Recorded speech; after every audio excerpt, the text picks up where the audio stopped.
pense que c'est un des meilleurs clubs français.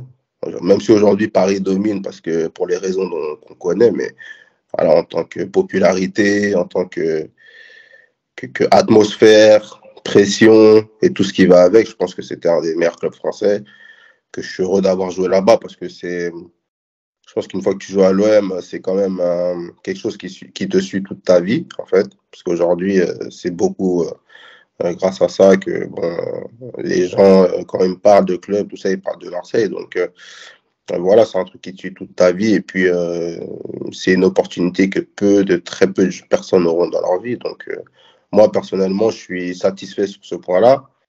Après, je suis un peu moins satisfait sur la façon dont ça s'est passé, parce que je pense que j'avais beaucoup plus à donner au club, hein, mais que j'ai pas eu l'opportunité de le faire. Pape Diouf, c'est lui qui a fait les contacts, mais je pense que voilà, j'aurais pu aller dans 10-15 autres clubs, surtout en France.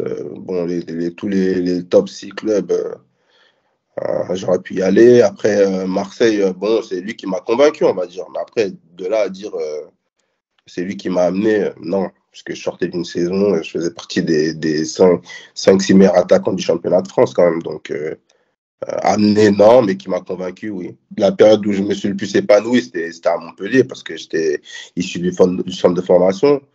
Donc, tous les éléments, ils étaient là pour que je m'épanouisse.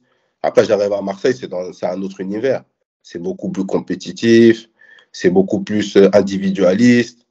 Voilà, tout change. On rentre vraiment dans le monde du foot de haut niveau où c'est un peu chacun pour soi, en fait. On est une équipe, c'est collectif, mais c'est beaucoup chacun pour soi. Donc, il faut s'adapter à une nouvelle pression. Mais après, jouer au Vélodrome, franchement, c'est une expérience qui est, voilà, c'est vraiment, c'est indescriptible. Barthez, forcément, parce que je me souviens de lui, bon, il était dans une phase de sa carrière où il avait pratiquement tout fait, il avait rien à prouver. Alors, on va dire qu'aux entraînements, il n'était pas à 100%, mais les jours des matchs, franchement, je l'ai vu faire des arrêts, franchement, euh, incroyables, quoi. C'est étonnant. Après, tu te poses des questions, tu te dis, bon, ben voilà, le gars, il n'est pas là pour rien, quoi. Il n'a pas gagné la Coupe du Monde, il a pas. Voilà, sa carrière, c'est pas du hasard. Et puis après, en termes de vraiment sur le terrain footballistique, c'est voilà, Ribéry, quoi. Même moi, quand je vois sa carrière après, je suis pas surpris parce que je l'ai fréquenté de près et euh,